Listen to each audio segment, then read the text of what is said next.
Deposit இழப்புன்னு சொல்லியிருக்காரு உங்களை. 1,35,000 வாக்குகளுக்கு reading வாங்கிட்டீங்க. அதாவது நீங்க அந்த கேள்வி எல்லாம் யார்கிட்ட கேட்கணுமோ அவங்ககிட்ட கேட்கணும். நீங்க இது மாதிரி சொன்னீங்களே, நீங்க இது மாதிரி ஆயிட்டீங்களே, நீங்க அவரை தானே கேட்கணும்.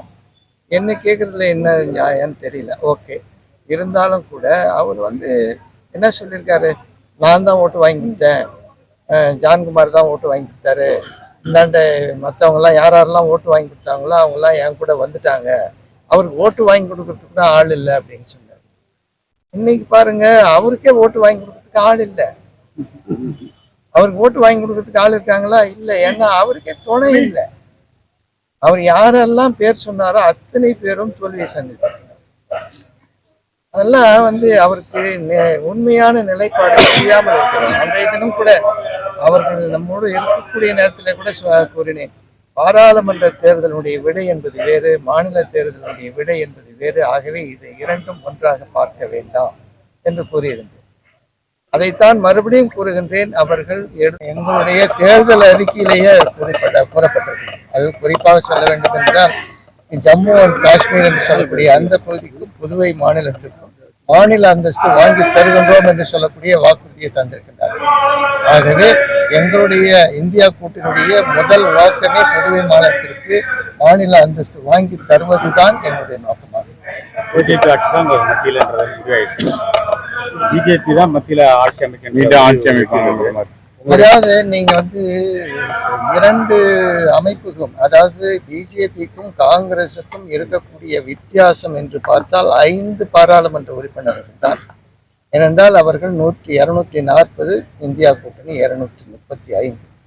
மீதம் இருக்கக்கூடியவர்கள் எல்லாம் கூட்டணியில இருப்பார்களா இருக்க மாட்டார்களா என்று முழுமையான கேள்விக்கு இதுவரை பதில்கள் இல்லை. ஆகவே வருகின்ற காலங்களிலே எப்படி நடைபெறுகின்றது என்பதை பொறுத்துத்தான் பார்க்கிறோம்.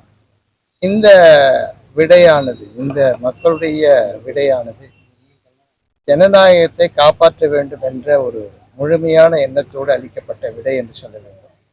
அதோடு மட்டுமல்லாமல் பாரதிய ஜனதா கட்சியானது தமிழகத்தில் இருக்கக்கூடிய, குறிப்பாக தென்னகத்தில் இருக்கக்கூடிய மக்கள் மீது அடக்கு ஆளுகின்ற தன்மையை கொண்டு வந்திருக்கின்ற நிலையை பார்த்து வெகுண்டு எழுந்த நிலையைத்தான் நான் பார்க்கின்றேன்.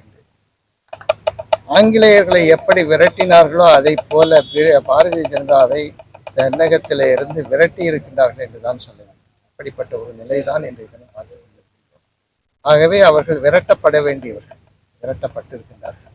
ஏனென்றால் அவருடைய அடக்குத்தன்மை, ஆள வேண்டும் என்று சொல்லக்கூடிய தன்மை என்று சொல்லக்கூடிய கொடுமையான தன்மைகள் எல்லாம் இன்றைய தினம் தூக்கி எறியப்பட்டிருக்கின்றன. குறிப்பாக சொல்ல வேண்டும் என்று சொன்னால் கல்வி திட்டம், அதே போல மற்ற திட்டங்கள் எல்லாம் மக்கள் விரும்பாமலேயே புதுவையிலே திணிக்கப்பட்டது. மின்சாரத்துறை தனியார் மயம் என்று சொல்லக்கூடியது மக்கள் விரும்பாமலேயே மக்கள் மீது திணிக்கப்பட்டது. அதே போல அரிசி விநியோகம் என்பது, பணமாக போடுவது என்பது மக்கள் மீது திணிக்கப்பட்ட திட்டம் என்பது. இப்படிப்பட்ட பல்வேறு திட்டங்கள் மக்கள் மீது திணிக்கப்பட்ட திட்டங்கள் என்று சொல்ல வேண்டும். அது மட்டுமல்ல, மக்களுக்கு உறுதுணையாக இருக்கக்கூடிய எதையாவது ஒரு திட்டத்தை மக்களிடத்திலே கொண்டு வந்து சேர்க்கின்றார்களா என்று சொன்னால் இல்லை. அதன் காரணமாகத்தான் முழுமையாக இங்கு இருக்கக்கூடிய மக்கள் மாநில தேர்தலில் கிடைத்த வெற்றியை தலைகீழாக புரட்டி போட்டு இன்றைய தினம் அவர்கள் வெற்றி பெற்ற அனைத்து இடங்களிலேயும் இந்தியா கூட்டணி இன்றைய தினம் வெற்றி பெற்று முழுமையான வெற்றியை தந்திருக்கின்றார்கள். ஆகவே அவர்களுக்கு என்னுடைய நன்றியை தெரிவித்துக் கொள்கின்றேன்.